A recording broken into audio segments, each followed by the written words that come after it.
Hello, and welcome to this presentation about an online course on data science for AI in healthcare. In this talk, we are going to give an overview of the course and its development. Our work is supported by a Delta grant from the Office of the Provost at Johns Hopkins University. We also want to acknowledge our colleagues at the Center for Learning Design for their effort in producing and disseminating this course. At the Malone Center for Engineering in Healthcare, we are a collective of scientists with clinical, technical, and statistical backgrounds. With all the news on AI in healthcare recently, we realized that we have an interesting perspective to demystify AI in healthcare, not only for clinicians, but also for engineers. This is because when it comes to healthcare, developing an AI method is really about solving a clinical question. So it takes not only technical development of the solution, but also validating it with statistical methods and evaluating its usability in the clinic. So we saw an opportunity to translate the technical, statistical, and clinical dimensions of AI in healthcare to make it possible for a broad audience to understand the essential nuances of research in this domain and to critically think about AI and what it would take to build healthcare applications based on AI. The teaching team is shown on the slide here. It includes me, Matthias Barath, Anand Malpani, Brian Caffo, and Greg Hager, all of us affiliated with the Malone Center at Johns Hopkins. So to kick off this introduction, AI in healthcare has actually been around for several decades, although it's getting a lot of headlines these days. Starting in the 1960s, health data became digital, and this made it possible to imagine a number of ways that computing could augment doctors' capabilities, for example, to diagnose disease or predict what would happen to their patients and so on. In the 1960s, we saw simple signal analysis of EKG, very early ideas of analysis of the genome, and analysis of radiologic studies, for example, mammograms. This was also the time when we saw very early computer-assisted diagnostic systems. As we moved into the 1970s and 1980s, we saw computer-assisted diagnostic systems becoming very popular. The idea that a computer can use information the doctor gathers to predict a diagnosis and assist the doctor in decision-making seemed inevitable. From the method side, these systems used something called expert systems, which is the idea that we could harvest knowledge from a clinician, we could codify that knowledge in computer programs, and then we can use those programs as sort of a physician's assistant or a diagnostic support system. Computing as computer-assisted diagnosis was really promising throughout this period of time. However, as we entered the 1990s, methods for computer-assisted diagnosis began to fall out of favor because the methods performed well during development, but they did not sustain their performance when they were evaluated in independent validation studies. It's quite interesting if you start to look at what was coming out of these programs. You see quotes like this in the New England Journal of Medicine, where they say the computer-assisted diagnostic systems provide useful information, but as a doctor, you really have to be able to judge whether the information the system provides is relevant or irrelevant. But if you cannot judge whether the information the system is giving is relevant to what you're trying to do, then you really shouldn't be using these tools. In other words, you cannot trust them all the time. As the interest in computer-assisted diagnosis waned, we saw increasing growth of data and more efforts to use engineering methods to analyze the data. For example, analysis of mammograms using techniques from engineering to support diagnosis of breast cancer became a rapidly growing area of research. But the capabilities of AI itself were limited, and that led to their limited utility for clinical decision making. Probably one of the landmark events in AI methods was development of deep learning methods.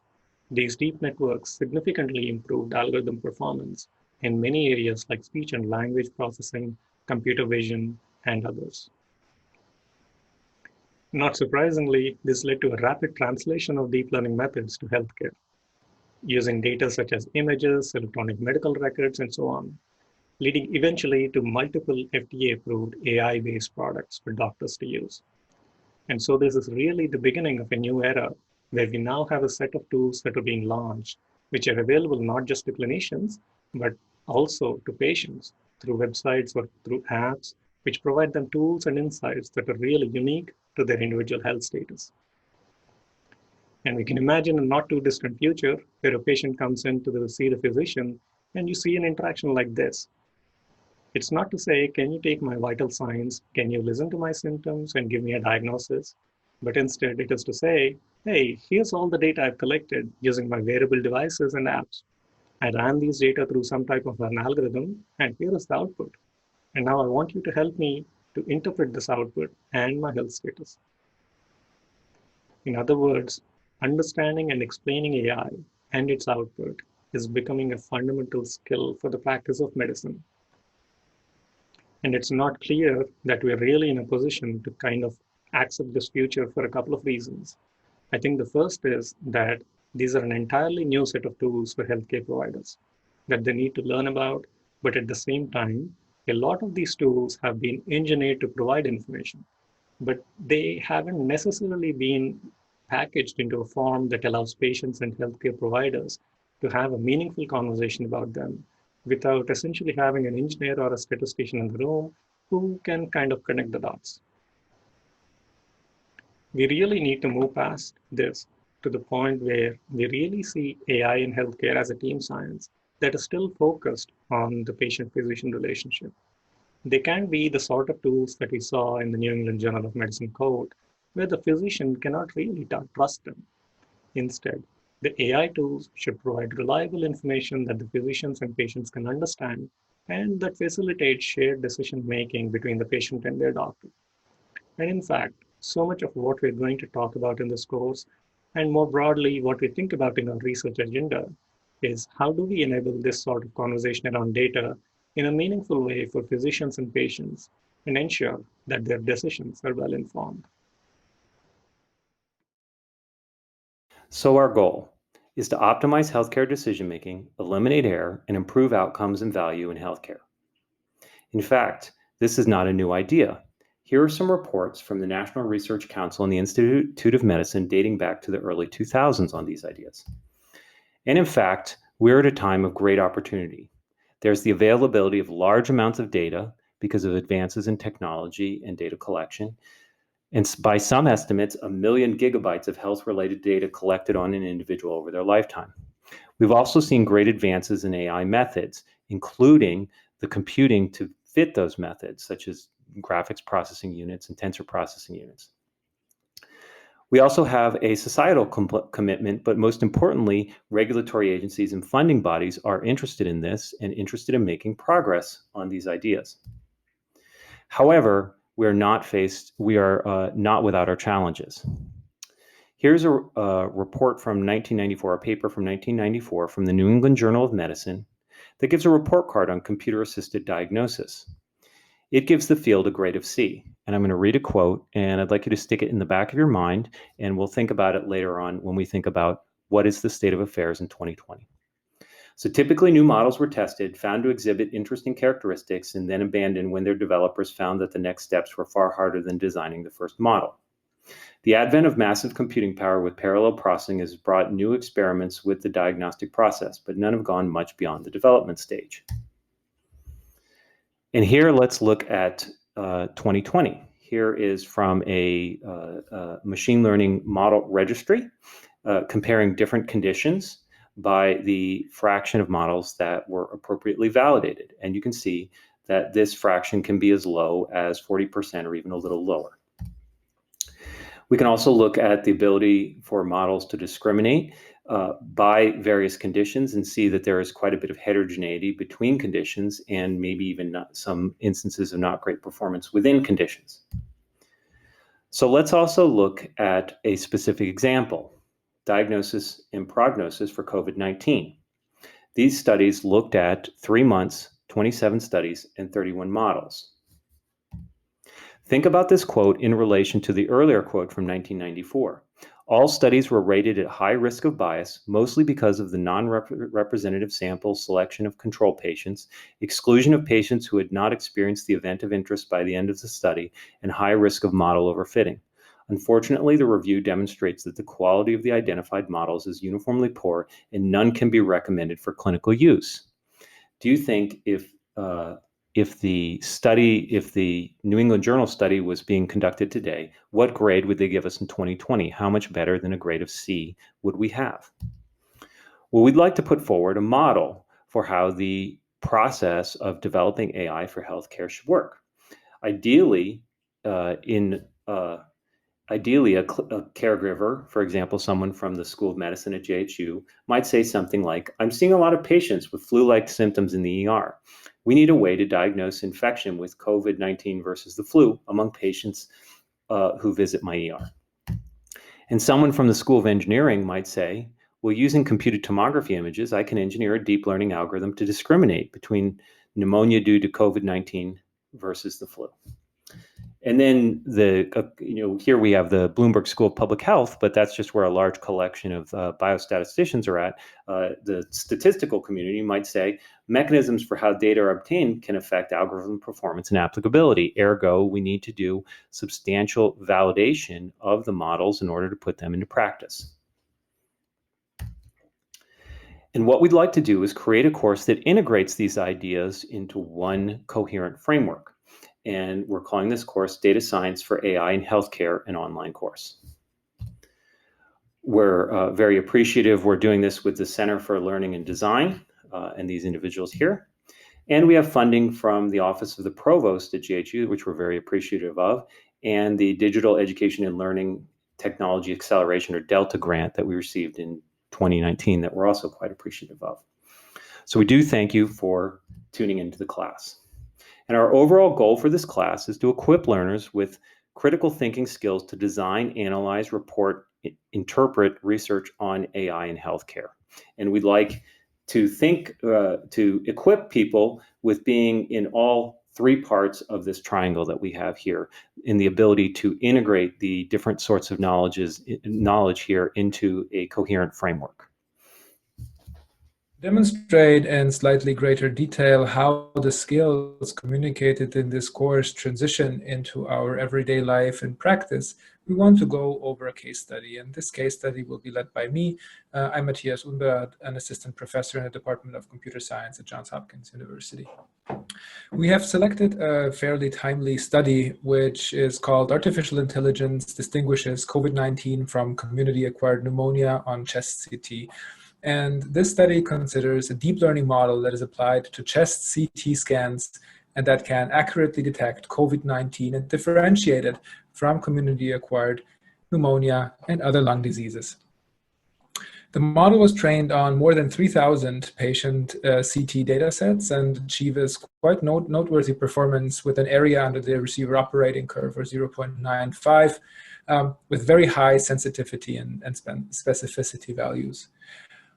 Now, again, the stakeholders of AI are quite different, and here we also want to consider the different perspectives that different consumers of this article may have, and the questions that they may ask when they are faced with reading this document. First, we would like to review the questions that doctors may ask.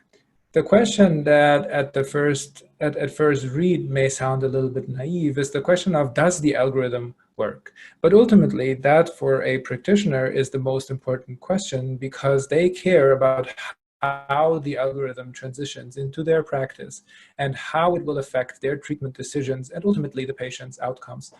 So the questions that resonate in this overall question, does the algorithm work, are whether or not the predictions that the algorithm produces are accurate. The other question that also is integrated in this is whether or not the predictions can be explained or interpreted in a way that is accessible to a clinician. So are there clinically relevant factors that somehow impacted the decision that the algorithm made? And can we understand, can we build trust into that algorithm's decision beyond pure number? The somewhat more important questions that are very important for clinicians are whether or not the algorithm can be applied and can be used for that clinician's patient population. And there, again, there are several factors that need to be considered, which is the clinical setting that the algorithm is developed for and will be deployed in, the patient characteristics of the people included in the training and testing data set that was used to develop and validate the algorithm, and the different imaging protocols and scanner properties that were assumed when developing the algorithm, because not every hospital may have the same workflow for patients that exhibit these characteristics. Overall, you can see that in order to answer these questions, a lot of domain expertise is required, and the answers to these questions will also be different from care provider to care provider and hospital to hospital. When we come to engineers, the questions that engineers ask are quite different from the ones that clinicians would ask. The first question that probably every engineer and data scientist would ask is, what was the architecture that the authors of this paper used in this study? Why does it matter? It matters because the architecture that is selected for the machine learning model defines the capacity of this model, which in rough terms explains the class of functions that can be approximated using this model. And once we have decided on a model and the class of functions it can approximate, we need to consider whether it is where on the bias variance trade-off this model lands, and whether it is particularly prone to overfitting. In this specific case, the authors have chosen a deep convolutional neural network, specifically the so-called ResNet-50, that has more than 23 million trainable parameters. This means that the model can model and express a very rich class of functions, particularly also the very complex mapping from pixel intensities to classifications of disease. And that makes this model very susceptible to overfitting.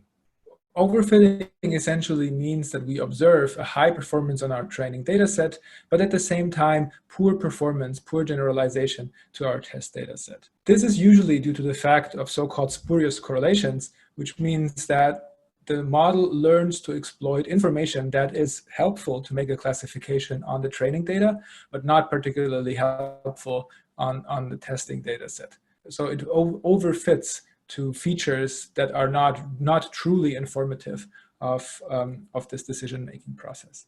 In order to deal with this high variance, there are several techniques. One of the easiest ones that is also the hardest to realize is just acquiring more data.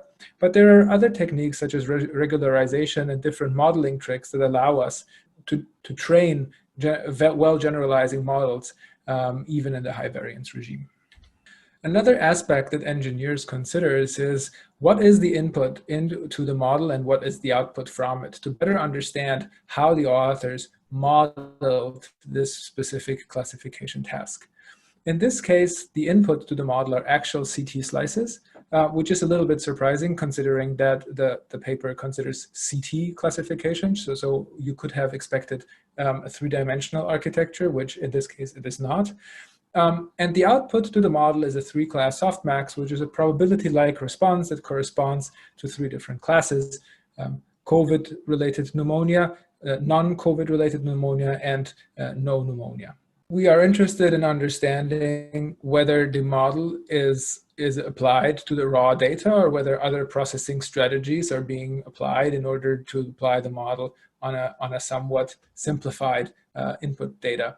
And this indeed is the case here as well. The authors apply lung segmentation, which is based on another machine learning-based algorithm. But after that, no further feature extraction is applied. This means that after the lung is being extracted, the region of interest for pneumonia assessment, the lungs, is extracted from the CT data set.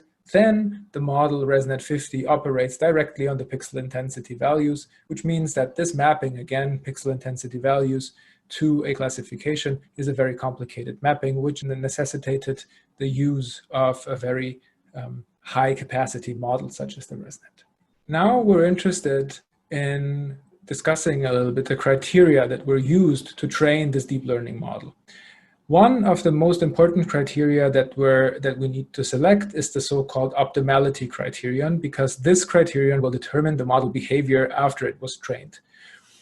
Additionally, we need to select certain hyperparameters that don't have a good interpretability, but can very much affect the model performance. And the susceptibility to the choice of these hyperparameters usually determines the robustness of this model.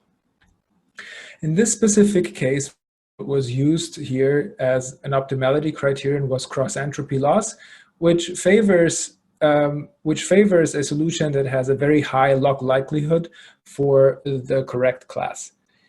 What does this mean? Well, this is important if we want to understand, or if we want to consider this model in the clinical workflow that it will later be employed, where if we're optimizing for a high log likelihood, what we will get is something that has very high accuracy, but this may not necessarily be the solution that we favor. Potentially, if we're interested in differentiating COVID from non-COVID pneumonia, maybe a solution that has a very high sensitivity is the one that we would favor, simply because our screening technology could take care of the second step.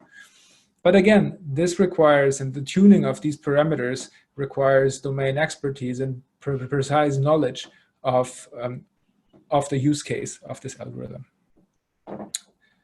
When we talk about hyperparameters in this specific case, similarly to in other scenarios, the hyperparameters were obtained empirically, and no sensitivity analysis of the results based on hyperparameter choice are reported in the paper. In order to develop the algorithm, the training data was split into a training and a testing data set, and also the authors held out a validation data set. This was done in an 80, 10, and 10% split into training, validation, and test, which is reasonably standard. The very important thing to note here, though, is that we need to consider how we split the data. Should we split the data on the exam or on the patient level? When we look at some of the information that they report, we see that every patient included in this data set has an average of 1.8 CT scans, which means that some of patients have multiple CT scans, some don't. But if we split on the exam level, we would introduce leakage of the same anatomy as it is imaged by CT into both the training and the test set, which could optimistically bias the performance of our data set, because the same anatomy was seen both in training and in testing. So we need to be very careful on how we split our data sets. The other question that we can ask around the data sets is, what were the class frequencies? And here we can see that 30% of the data was COVID-19 pneumonia, 30% of the data was no pneumonia, and 40% of the data was non-COVID but pneumonia. The reason why this is interesting is because we can consider questions around whether this data set is representative of a specific patient population, which again is a question that the clinician could answer. From an engineering perspective, we can also ask the question whether the data set is representative.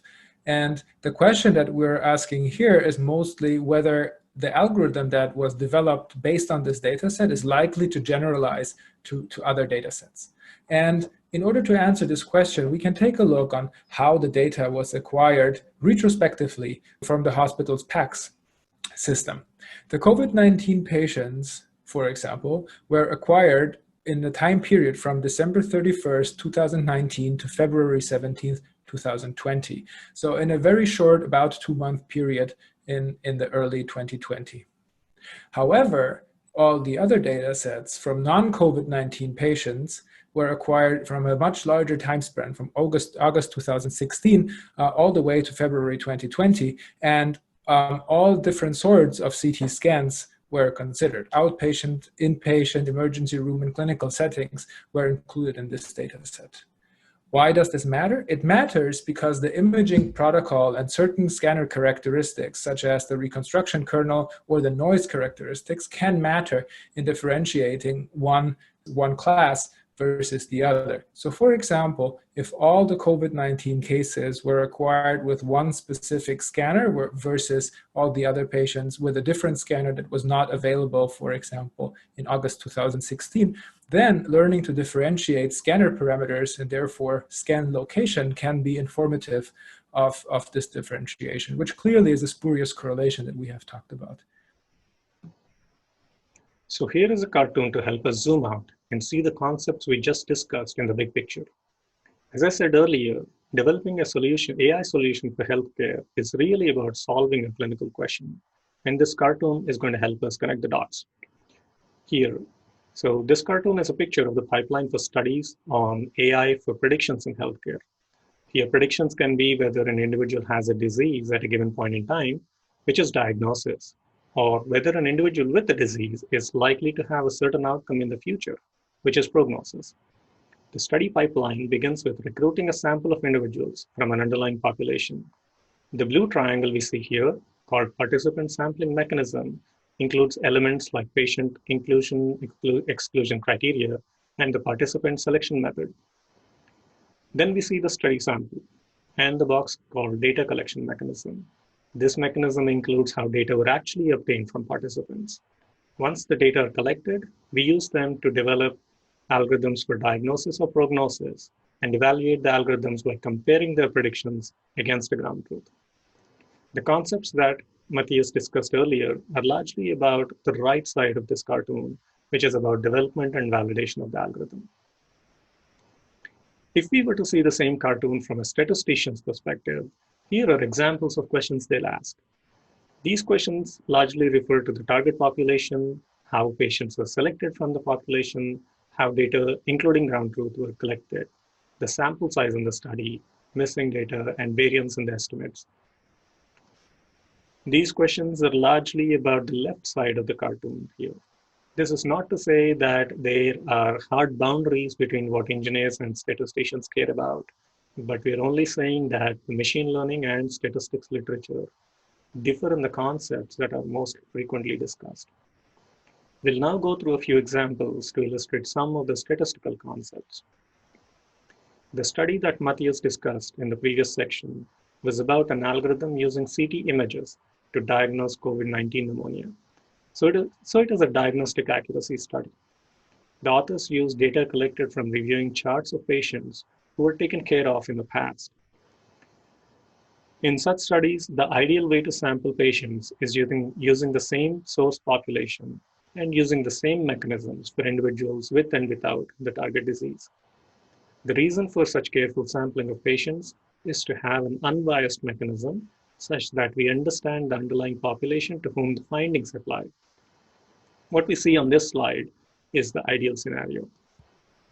But what we see in the study is shown on this slide. Patients with and without disease were sampled from different sources. It may not necessarily introduce bias, but it introduces uncertainty about the population to which estimates of algorithm performance will apply. In other words, patients in whom this test can be used is unclear. Also, this was a case-control study design, which is now called a two-gated design, where patients with and without disease come from different sources. We know from epidemiology that case-control design studies inherently yield overestimates. Another classic design aspect in diagnostics accuracy studies is that the data for the new test, also called the index test, and data for the ground truth, which is also called the reference standard or gold standard. The data for both these tests are collected at the same time. When data for both the tests are measured at the same time, then we know that they captured the disease at the same point in time. When the index and ground truth tests are done at different times, then the algorithm is basically using data at a certain point in time to predict disease at a different point in time. And for diseases that progress rapidly, like COVID-19 pneumonia, this time lag is important because the two tests are looking at patients with different disease severity. And bias due to this mechanism is called time lag bias or disease progression bias. In this study, we don't see that the CT images and the ground truth tests were performed at different points in time, but this information is just not clear from the paper. So it could have been a flaw in the design, or it could have been an issue with reporting it in a paper. In a third example, the ideal design for a diagnostic accuracy study is to use the same ground truth for all patients with and without disease.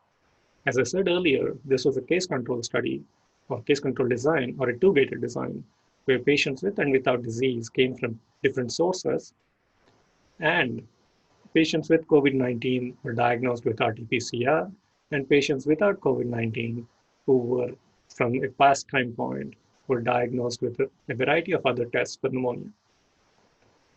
is not inherently incorrect, but there are a small sample of patients in the study in the control group who were recruited in the same time frame as those in the disease group. And these patients in the control group who were in the same time frame as COVID-19 patients were not tested with RT-PCR. So we don't know whether they were actually infected with COVID-19. These three examples of study design that I just explained are details that largely pertain to the left side of the cartoon, showing the elements in the study pipeline. The take-home message is that if we want to build machine learning and AI algorithms for diagnosis and prognosis in healthcare, then we must pay attention to all aspects of the study pipeline. If we don't do that, then engineers will end up developing algorithms using data that will give incorrect or biased answers, and clinical and statistical colleagues will be left with ineffective algorithms that doctors cannot use in patient care. And our goal in this course is to bridge the different disciplines involved in AI for healthcare. Our challenge is to teach a multidisciplinary material to a large and diverse audience who are likely to have specialized training in their own individual disciplines. We want to teach enough material to equip the learners with skills to critically think about research on AI in healthcare, to facilitate their contributions at work, such as collaborative research, peer review, editorial responsibilities, and so on. In the next part, Anand is going to give an overview of the structure and content of this course.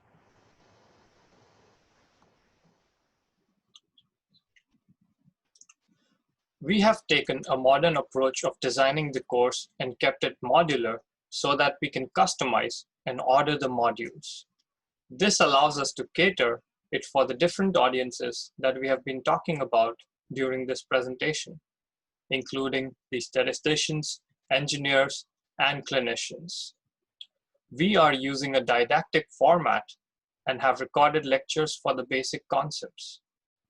For getting into the details, we are using case studies like the one that you just saw to reinforce the concepts introduced in the didactic format. We are utilizing summative assessments that pop up within each of these modules. Alongside these, we have prepared a few case study-based assessments where the learners will apply these concepts in real scenarios. For this, we have used vignettes similar to the one that you saw earlier of COVID-19. The overall objective is to ensure that the learners are grasping these concepts well enough to achieve the goals of this course. That is, to equip the learners with critical thinking skills to design, analyze, report, and interpret research on AI in healthcare. The format would be online learning, and we are working with the Johns Hopkins Engineering for Professionals program to host it through their Coursera offerings. Let us look at the layout of the modules. We go through some of the basic terminologies in Module 1. Then in Module 2, we go into the fundamentals of data science, which is where we talk about the algorithm and modeling pieces. After this, we zoom out and look at what a typical pipeline for research studies looks like in AI in healthcare. That is, the methods used, the data sampling strategies applied, the validation experiments conducted, and so on. In Module 4, we spend time going through some case studies to see the concepts from Modules 1, 2, and 3 in action. Module 5 covers some scenarios wherein machines or models don't work. That is, they are not giving the results that were expected. What do we do in these scenarios? This is where we tie those scenarios back to the concepts introduced earlier in the course. During the earlier modules, we focused on the AI pipeline. However, a special emphasis has been put on interpretability and explainability for the use of AI in healthcare. Module 6 is where we introduce how to interpret the findings and inferences these models are making and how to unravel the black box nature of these models. Finally, Module 7 goes into an ethics, approval, and compliance discussion. This includes topics like how are governing agencies thinking about the use of AI in technology. The goal of our Delta grant is to study whether this course is having an impact in learning of concepts for AI in healthcare. So we have designed pre and post surveys to understand whether the course participants are able to do some of these activities listed here, like engaging in collaborative research, conducting peer review. We aim to study how and within what context are they using the concepts that they learn from the course. Now, circling back to the overall theme of this presentation, that there are these three communities, namely engineers, statisticians, and clinicians, who have a critical role to play in the development and use of AI in healthcare. And it is very important to engage all three of them.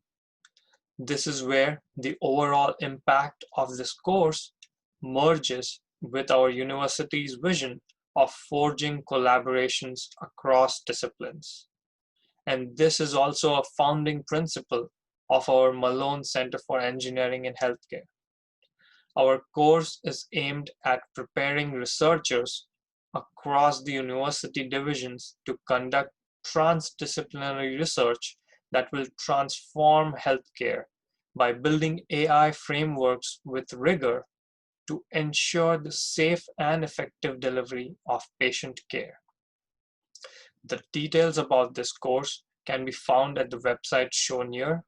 Our course modules are under development, and our goal is to have the material ready by early fall of 2020. So stay tuned for the online course, check out the website, and thank you.